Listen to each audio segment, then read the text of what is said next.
Hey everyone, it's Kris. And I'm Wyatt Elliott from Notebook Entertainment. And this is Horrorland News.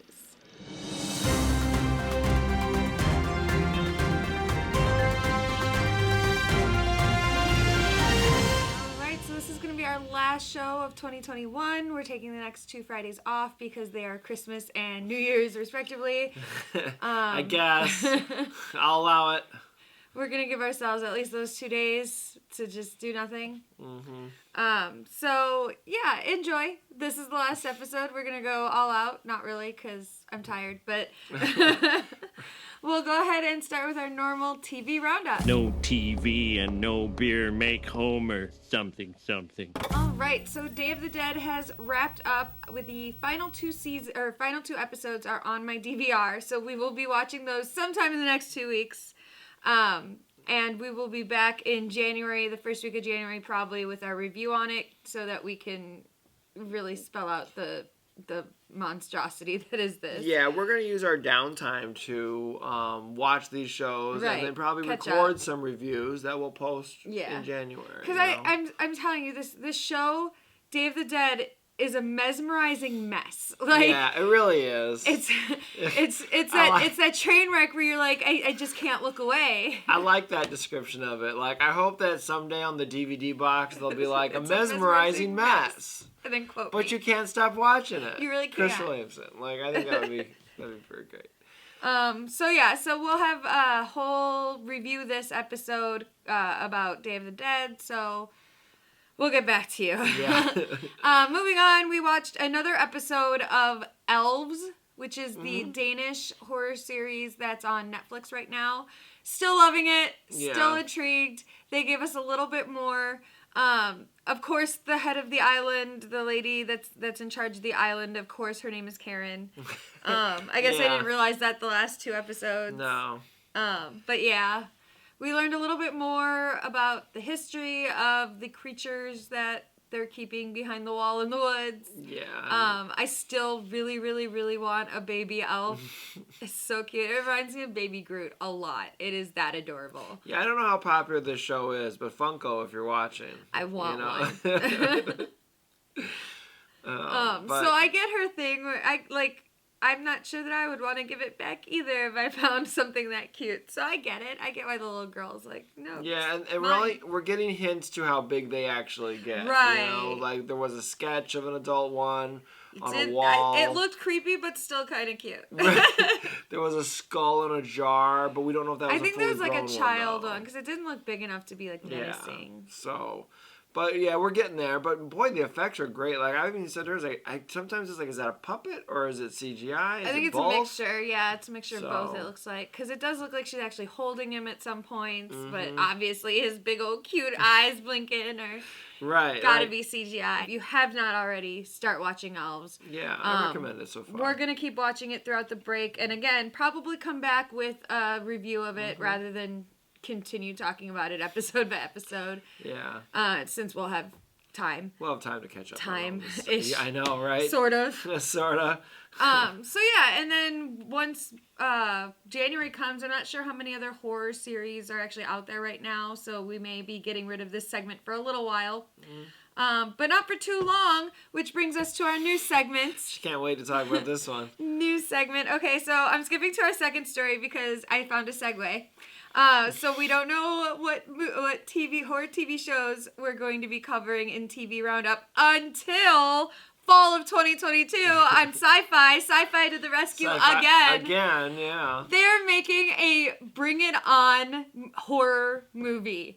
Ladies, girls who are in the audience, you know you've seen Bring It On. Don't even lie. We've all seen that movie. I finally saw it. I've quoted it and so many times, and finally I'm like, you have to watch this movie so you understand what I'm talking about. And sure enough, he watched it and he didn't mind it. No, it's good. I liked it. It reminds me, okay, so R.L. Stine had the Fear Street series, and there was within the series a trilogy called the Cheerleaders series, and that.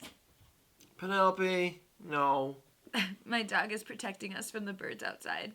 So R.L. Stine had the Fear Street series, and within the series was a trilogy called The Cheerleaders, and I have all 3 of them. I read them. I was a cheerleader for like 1 year. I knew I couldn't cut it. They kept trying to throw me on the top of the pyramids and shit. And I was like, no, I'm not a heights person. Get me out of here. Went right back to basketball team. So cheerleading was not for me, but I appreciate the sport. But that's what this kind of reminds me of, is like, it's going to be a little bit of like R.L. Stine meets Bring It On. So down.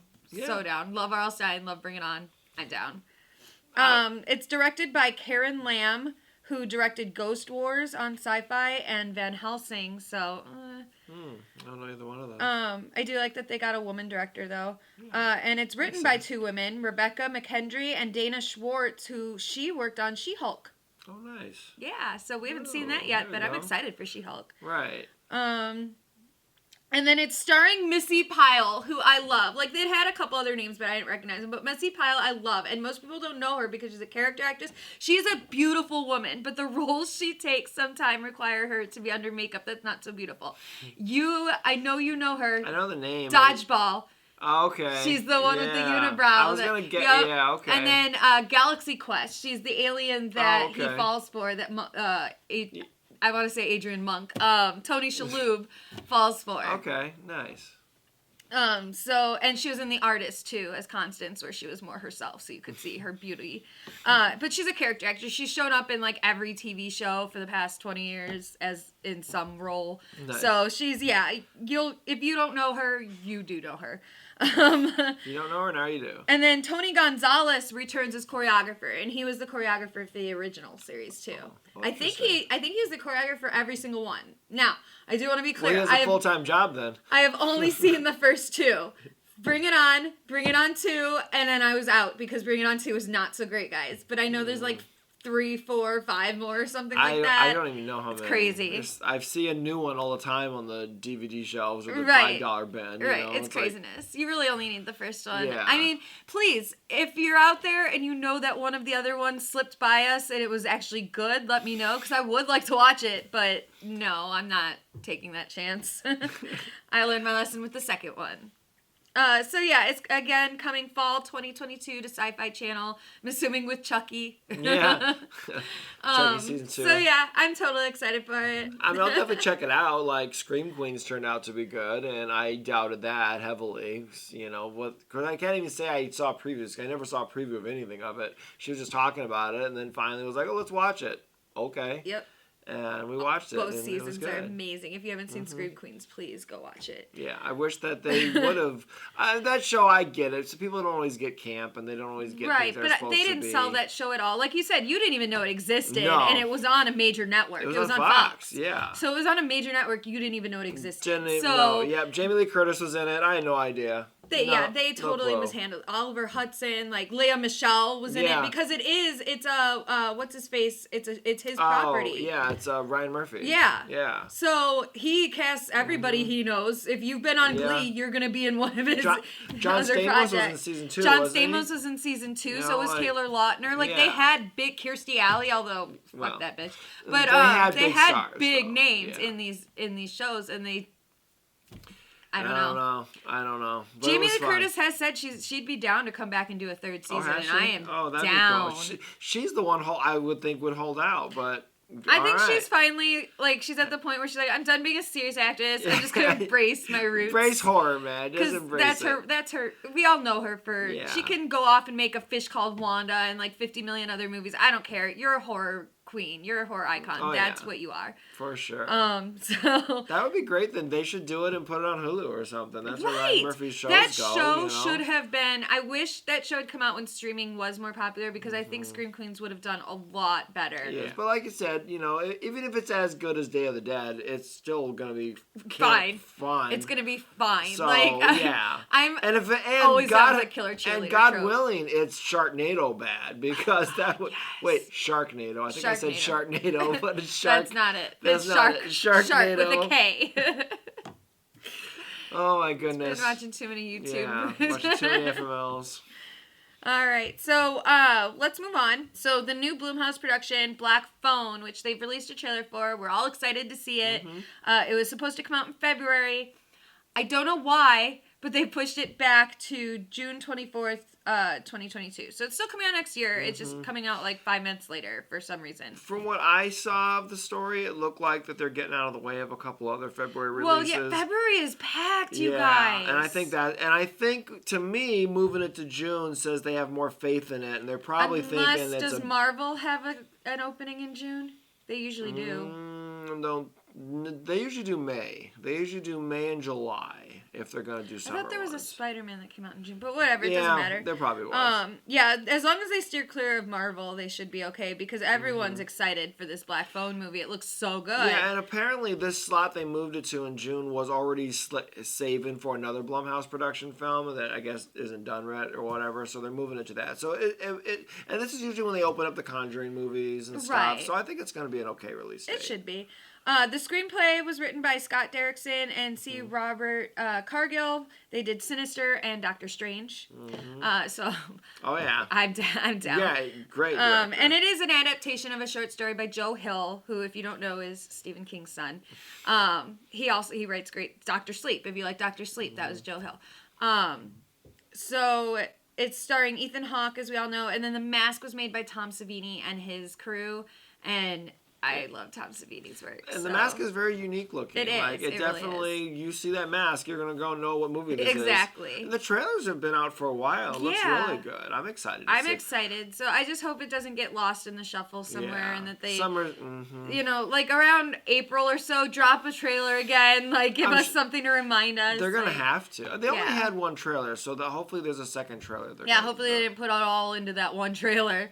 Yeah. Because I also don't want them to spoil too much by putting out another trailer, you know? Exactly. So, but we were going to see this in February, so we'll just wait till June now. Wait till June now. We're still going to see it because it still looks awesome. It does look good. It does look good. So yeah, June 24th is when it comes out now. That's the new date. And if it changes again, we will let you know. Right. Yep. All right. So our last story, real quick, is just that Halloween Kills. I have to mention it.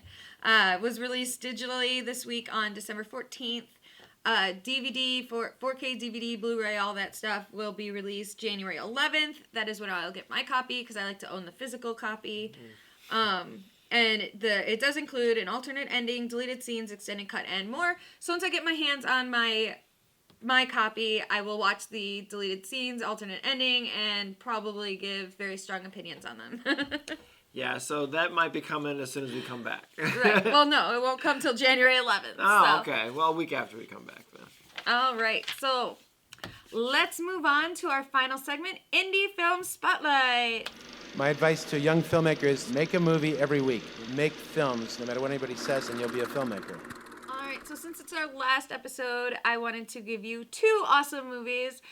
The first is very short. It's like 3 minutes long, and I picked it because it amused me, A. And B, their channel is full of a whole bunch of awesome little short horror films. We may have even discussed them before.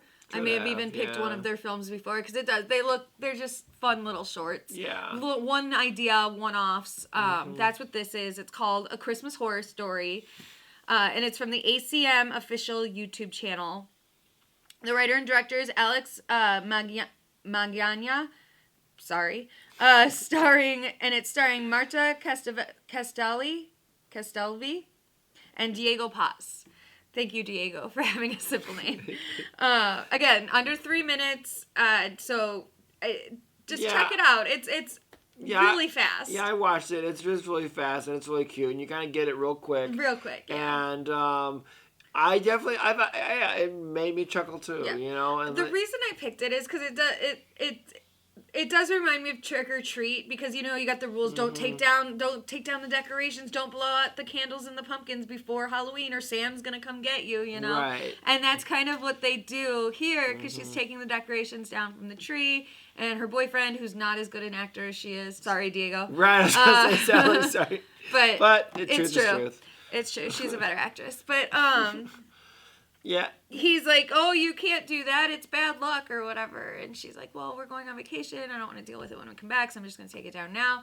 So the consequences of that decision are what this little short is about. I guess the other thing I liked about it that I even felt made it charming was how simple the effects were and stuff. Yes. Like, we're sitting there watching this, and like, clearly we could have done Right, this. I was like, why Anybody could didn't have I done think of this. this? You know, it's so simple. It's like, but it still works. It's not like it's silly. I mean, it's silly, It's but silly, it's not but like it's fun silly. Yeah, it's not like this is so lame. It's actually, it's clever. Yeah, it's an amusing little watch. Like so yeah, definitely check it out. And like I said, check out the rest of their channel because they have a bunch of stuff, but I was sticking to the Christmas theme. So, Yeah, exactly. So our second movie is amazing. It's about 10.5 minutes, so it's longer than some of the other shorts we've been recommending. It's from 2019, and the title is The HoHoWolfing. Clever. And this movie answers the unasked question, what if instead of werewolves it was Santas? I mean, It's amazing. It's weird as hell, and I love it. I always enjoy when creative people, like, you know, when they're writing movies, they take different lores and mix them. Right. You know, and so I never would have thought of werewolves and Santa probably, but It's amazing. It is, when you think about it, it is kind of clever. So I love and like it. I enjoyed this one also is super low budget and in a charming way. And It looks good. It doesn't It does. look like, you know, No, it's somebody's out really- there with a camcorder. It does no, look it's good. really well shot. It's well lit, and it sounds good. And she pointed out that they mimic a lot of the werewolf shots in the old movies. When they're you turning know, as into they're Santa, changing. you see the hand come up where it would normally be a claw. It's a white glove. Right, And then the you shirt see the pulls shirt apart. rip open. Instead of a hairy chest, it's the Santa suit. Yeah, so that's what I mean. Like it is clever. It is funny, and It's amazing. I mean, it is, and in the end, it is still a horror. It's not It is, like yeah. there's a spoof or a comedy. They are taking it made me seriously. laugh, but it's not a funny movie. Like, I laugh because I'm demented. But, Right. like, It made me laugh too, but again, we're not laughing at it. And Right. I guess kind of laughing Amusement. with it. It's yeah, amusement. It is amusing because it's an amusing concept taken seriously. Right. I did love it. And the makeup's pretty good, too. Yeah. The teeth that they use. And the guy the playing little Santa bite mark. is great. His Yeah, voice that and guy is everything. awesome. Like I think they were both the same guy, and like Yeah. you know, and he, So it was good special effects, too. right, and he was because I liked the way that it wasn't like you turned into Santa, and you grew the beard, but you still look like you. No, you turned into that into- Santa. yeah, this specific, and he's very rosy cheeked, Yep. very big, very jolly. Yep. But with yeah, fangs. Yeah. Oh my god, you guys watch this movie. Yeah, I would definitely watch them both, but this one. I will say the HoHoWolfing. The title is definitely what made me watch it. Oh yeah, when she was showing them to me, I was like, okay, the first one you watch because the thumbnail, I would watch it too. It was a hot head in a box. That definitely got me to watch it. Right, because it's only called A Christmas Horror Story. Right. There was several of them out there called that, so I can see why that wouldn't grab your attention. But the head in the But the head box in the box- did. thumbnails are What's important, in the box?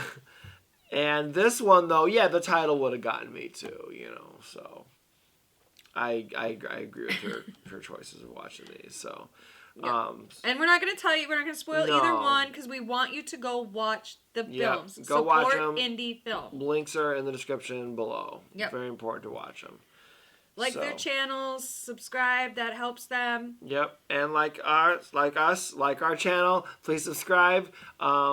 Please feed the YouTube algorithm gods because that's what they want is likes and shares and comments. Give us some comments. Yep. We are very lacking in the comments department, guys. So let's get some interactive here. And I did leave a comment on our last review this video. Yeah, I saw that. So yesterday yesterday was Thursday and we went and saw the new Spider-Man movie. And then we came home and immediately did our review this episode of it and then released it to get it out right away. I've been suffering from insomnia all week. We have two more things we're filming today alone. Right. We have something we're filming every day for the next few days. Plus I'm trying to finish my book. So I've got 15 different projects in my head. So when we're sitting here, my brain is not working. So the whole time... And I didn't catch it because he didn't correct me either. No. But the whole time I meant to say Norman Osborn when I was talking about Norman Osborn. And instead I said Harry, which is his son, played by James Franco. Which I know. At least she was close.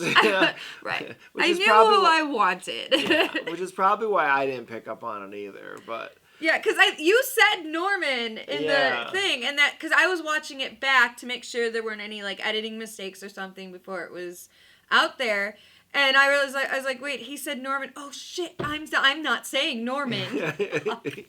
And so I went ahead and I left a comment. I'm like, yeah, I failed. I deserve your ridicule. I failed.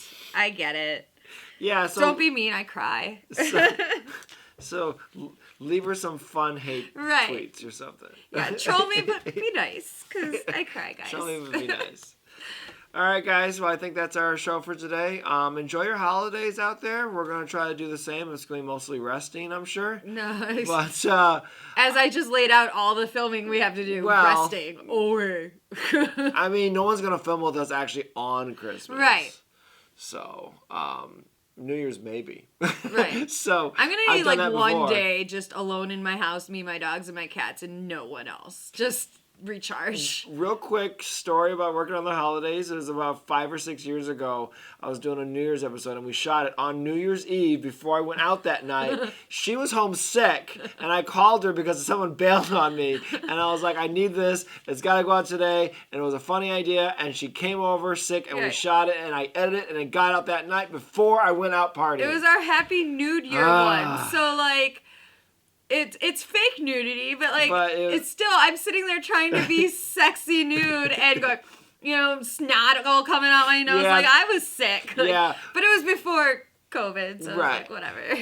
There's a reason why there's not a lot of behind the scenes of that episode. Right. So, not what you think, sexy. It was not what you think, though. It was not sexy. It was a lot of mucus. But it was really fun, and it just popped in my head because I was like, we don't film on the holidays. Well, there was sometimes we do. So, all right, guys. Thanks very much. Subscribe to the channel, like, blah, blah, blah. Have a good holiday season, and thanks for watching. Have a good night and good fright. Bye.